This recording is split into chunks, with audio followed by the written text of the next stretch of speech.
Hey guys, I'm Arnel Aguinaldo from the Department of Kinesiology at Loma Nazarene University, and welcome to my talk. I'm here to talk about the multi-segment contributions to induced ball velocity in collegiate baseball pitchers.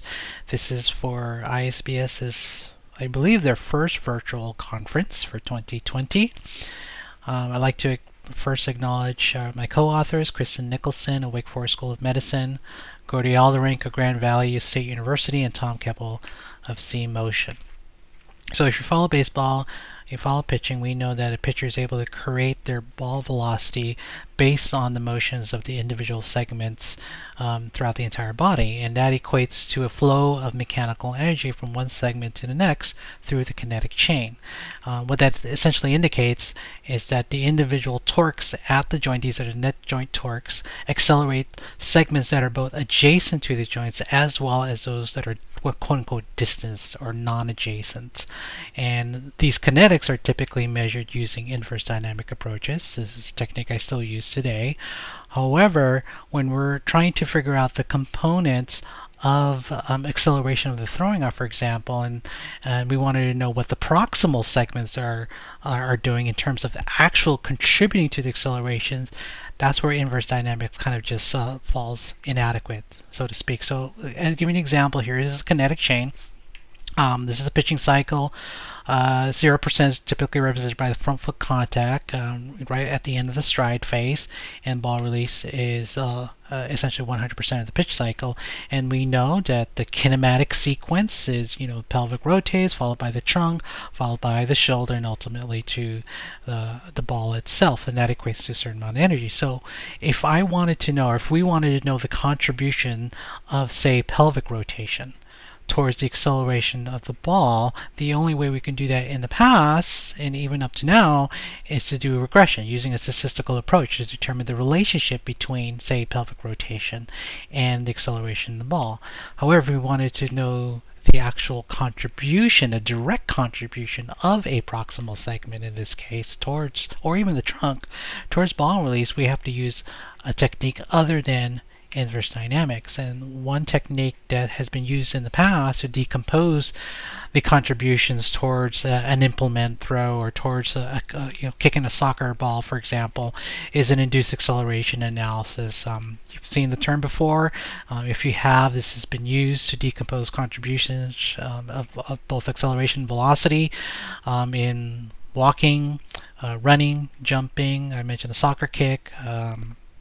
And even cycling, as well as the analysis done by Gordy and Tom Keppel back in 2008, and they found that the largest contribution to the induced velocity of the pitch ball was due to torques of the shoulder and velocity-dependent effects. These are the Coriolis and the centripetal effects, and I'll go over that deeper later on in my talk here.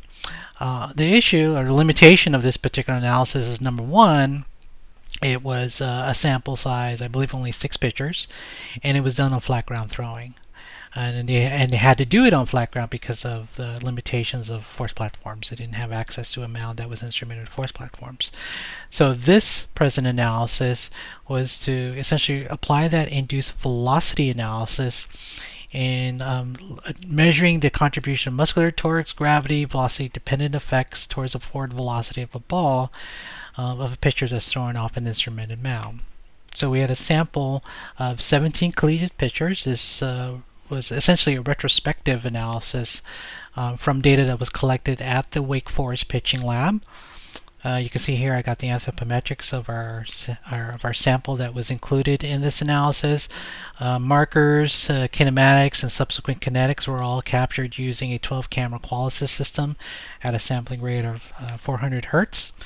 Ground reaction force data was collected with force platforms that was instrumented in the mound, and I have a picture here courtesy of Kristen, thank you.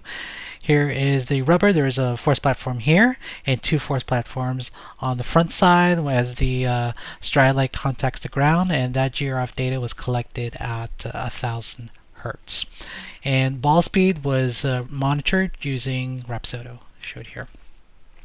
Now, the model itself, the IAA, this is the Induced Acceleration Analysis Model, included was defined using a 14 segment 25 degree 25 degree of freedom full body model here. And this is the state space governing equation for the IAA, and I'll go over this real briefly here. This is the induced acceleration at a joint.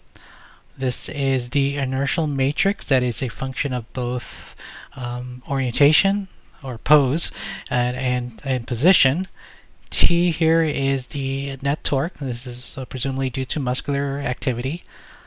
The velocity-dependent torque, this is the Coriolis and centripetal effects of torques that are created throughout the kinetic chain. So that actually addresses what I mentioned earlier, the contributions of different joints or different torques that are quote-unquote distant away from, let's say, the throwing arm.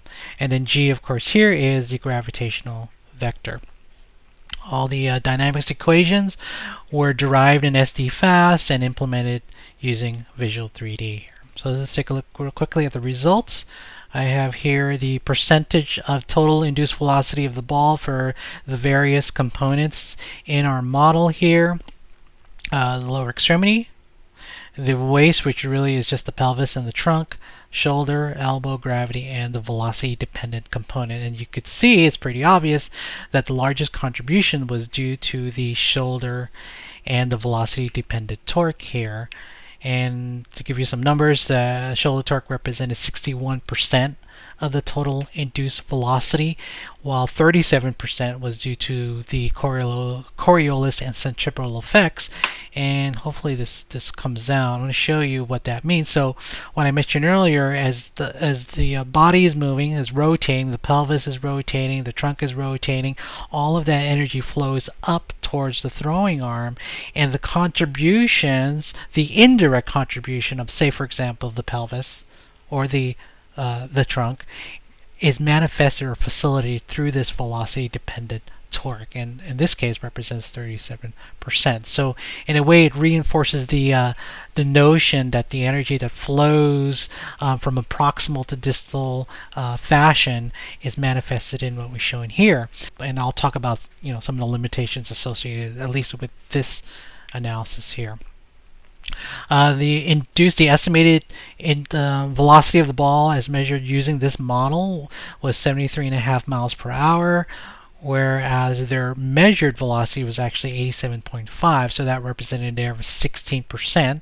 And this is the Spearman correlation, and you show it's a weak correlation, and I'll talk about why we felt that that discrepancy existed in our sample here. So closing thoughts, as I mentioned earlier, the lower body has minimal direct contribution. We feel that just based on a previous analysis that show that the lower body, although they are important factors in the kinetic chain, their, I guess, importance is to provide the foundation on which pelvis and the trunk rotates, and ultimately to the throwing arm. In fact, this right here, this model in Visual 3D represents one pitch, and I color coded each one of those segments to the power that's induced by that particular segment, green meaning energy absorption and red meaning energy generation. And you can see that the legs are primarily there to absorb energy, especially at the front foot, what coaches like to call leg bracing or knee bracing, if you will. And so most of that energy is due to the pelvis and the trunk, and ultimately to the throwing arm in that proximal to distal fashion. Follow-up study, we did not decompose the velocity dependent torque. I think that's something that needs to be done in a later study. Also, we had some limitations in the model itself. We only looked at the horizontal component of the ball velocity, although we know that the ball is horizontal in general, the resultant is, as well as a definition of the distal arm, which we assume that the forearm, the hand, and the ball was all one rigid segment, where in reality the ball more than likely moves with respect to the hand. So a follow-up study is to create a more detailed model in order to separate those segments so we can come closer to that 16% error, or close that down a little bit, and also do a follow-up study looking at the induced power of these various segments for a full body induced power analysis. Again, I'd like to acknowledge Kristen, Gordy, and Thomas through their contributions towards this study. Thank you.